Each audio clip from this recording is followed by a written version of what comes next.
لو جربت صينية أو طاسة المجلجل دي هتعجبك جدا جدا ومش هتبطلي تعمليها. أحلى فطار في العيد. كل عام وأنتم بخير بمناسبة عيد الأضحى المبارك. عاده الله علينا وعليكم بالخير واليمن والبركات. نخش كده على الفيديو ونشوف عملنا المجلجل ده ازاي. صلوا على النبي.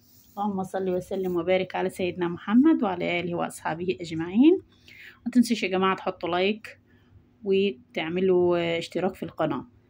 يلا كده نشوف هنعمل المجلجل ازاي او المجلجل. معانا هنا كده طاسة على النار، سيبها طبعا تسخن، وعندي كيلو من اللحمة مقطع كده مكعبات. اول حاجة كده هننزل في الطاسة بمعلقة او معلقتين من السمنة البلدي. ممكن يا جماعة اي نوع سمنة برضو تحبوا تستعملوه. بضيف عليهم شوية كده من زيت الزيتون، شوية حلوين، او ممكن برضو زيت نباتي، يعني اللي حابين تستخدموه او اللي موجود عندكم استعملوه.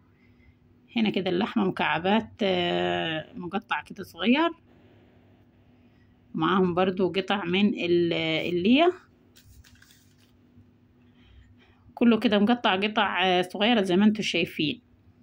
طبعا نزلنا باللحمة في الطاسة بعد الزيت والسمنة ما سخنوا كويس جدا، وهنسيبهم كده ياخدوا صدمة، وبعد كده هبتدي اقلبهم، نديهم كده تقليبة لحد لون اللحمة كده ما يتغير.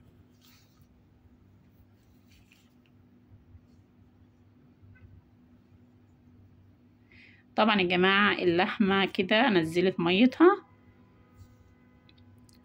بنغطيها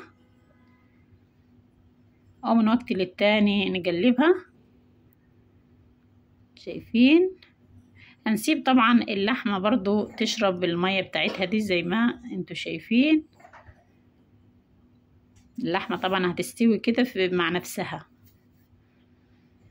كده. اللحمة شربت ميتها، ما بقاش فيها غير السمنة والزيت اللي احنا حطيناهم والدهن او اللي كان في اللحمة. شايفين؟ واللحمة معانا اتحمرت وبقت جميلة. هنا معايا التوابل: فلفل اسود وبابريكا وجنزبيل وقرفة وكزبرة ناشفة. طبعا من كل حاجة نص معلقة. بنضيفهم كده على اللحمة ونقلبهم تقلبتين كده كويسين. طبعا يا جماعة لحد دلوقتي انا ما ضفتش الملح. هنا معايا كده بصلاية كبيرة مقطعة شرايح، بنزل بيها كده على اللحمة وهديها تقلبتين، وبعد كده هننزل بالملح. ده نضيفنا البصل بنضيف الملح. وهنا طبعا اللحمة معايا مستوية خالص، بعد ما شربت ميتها اللحمة استوت وبقت معايا زي الزبدة. دلوقتي احنا هنضيف الخضار زي البصل والفلفل.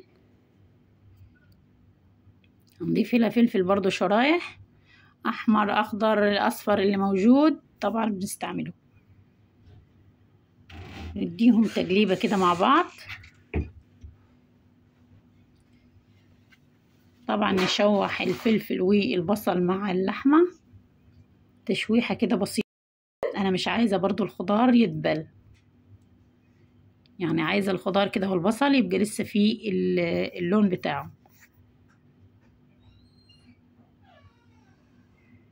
وهنا بضيف نص واحدة من الطماطم مقطعة برضو شرايح.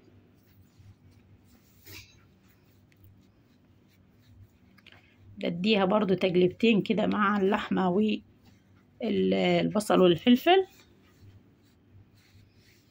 يدي يا جماعة هتعجبكم جدا جدا لو جربتوا المجلجل بالطريقة ديت. كده غطيناه عليهم، سيبناهم كده 5 دقايق.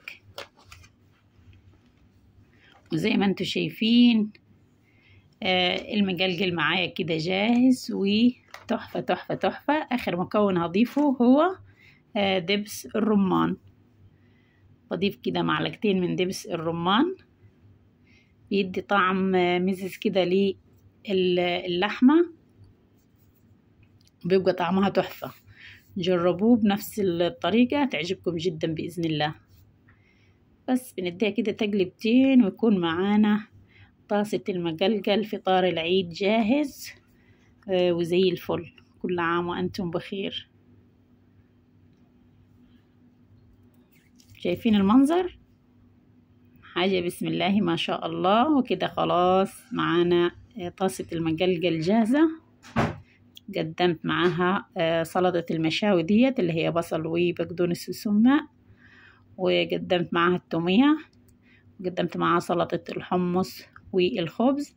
طبعا للي حابب يعمل سندوتشات، اللي حابب ياكل كده برضو يغمس تغميس بالعيش، بيبقى برضو طعمها جميل وزي الفل. اتمنى انكم تجربوها، وياريت ما تنسوش تحطوا لايك فضلا وليس امرا.